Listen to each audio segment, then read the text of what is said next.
आपके जरिए से हुकूमत को बताना चाह रहा हूं कि हम तमाम जामिया के बच्चों के साथ है। ये हुकूमत जुल्म कर रही है बच्चों पर। क्या ये जानते हैं कि एक बच्चे की आंख चले गई, बेटियों को मारा गया, शर्म नहीं है इनको? बच्चों को मार रहे, गोलियां मार रहे। सदस्य ने जो सवाल पूछा है कि एशियन डेवलपमेंट बैंक से आपने कौन कौन से सेक्टर के लिए पैसे मांगे गए हैं और लोन लिया गया है, मैं पहली बात तो ये कहना चाहता हूं कि ये सेक्टर स्पेसिफिक नहीं है, प्रोजेक्ट स्पेसिफिक होता है।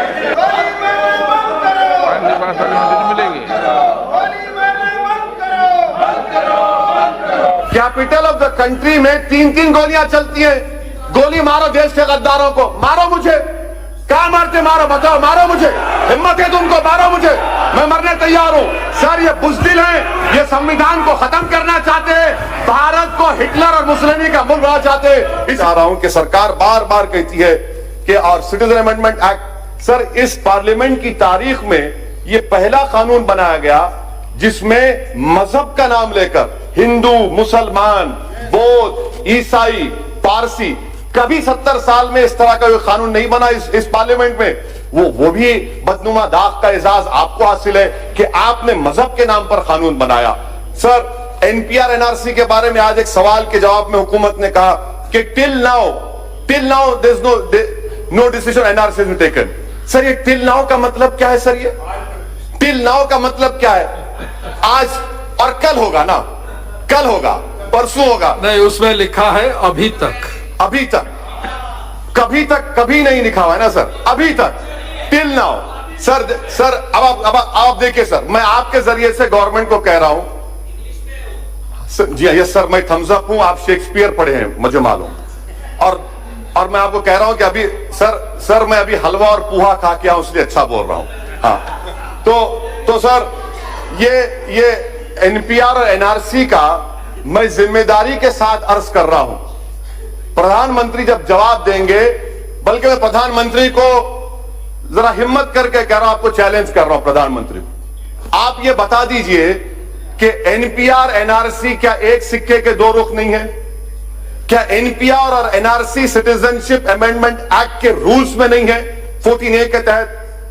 अगर एनपीआर होगा तो एनआरसी होगा, इसीलिए आपने 3,900 करोड़ रुपए एनपीआर को दिए। और एनपीआर, सर सुन लीजिए, एनपीआर के सर इन तमाम से पूछिए कि 2003 के रूल्स में कितने मर्तबा नेशनल पॉपुलेशन रजिस्टर लिखा गया है, कितने मर्तबा नेशनल रजिस्टर ऑफ इंडियन लिखा गया है, इनको पता ही नहीं है।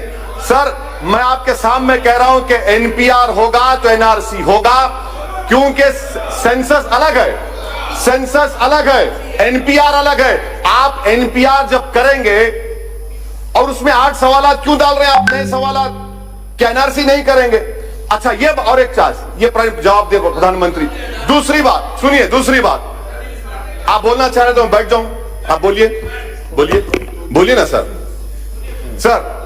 सिटीजनशिप अमेंडमेंट, प्रधानमंत्री कहते हैं ये नागरिकता देता लेता नहीं है, ये देता भी और लेता भी है। उसकी मिसाल क्या है?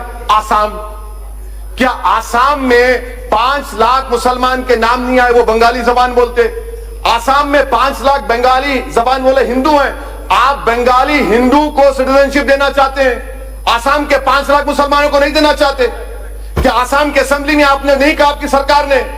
सिटीजन अमेंडमेंट एक्ट ये है, एनपीआर होगा, नहीं घुसपैठी नहीं, घुसपैठियों का बाप हूं। सर सुनिए, एनपीआर होगा तो एनआरसी होगा। आसाम में जो घुसपैठी है, आसाम में जो घुसपैठी है, मुसलमान घुसपैठी है, बंगाली हिंदू नहीं है। सर मैं खत्म कर रहा हूं 2 मिनट में सर। ये तो एनपीआर एनआरसी में कोई फर्क नहीं है सर, एनपीआर एनआरसी एक ही है सर। एनपीआर होगा तो एनआरसी होगा। प्रधानमंत्री बता दें कि आसाम के 5 लाख बंगाली हिंदुओं को सिटीजनशिप नहीं मिलेगी CAA के तहत। सर आखिरी में सर मैं आपको बताना चाहूंगा कि ये जो मुल्क में जो माहौल है, प्रधानमंत्री और गवर्नमेंट कह रही है क्यों हो रहा है एहतजाज?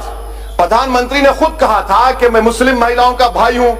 आज मुस्लिम महिला उनके खिलाफ खड़ी है तो भाई को नाराजगी क्यों हो रही है, एहतजाज क्यों हो रहा है? सर ये जो लड़ाई है ना सर, ये हमारे वजूद और बका की लड़ाई है।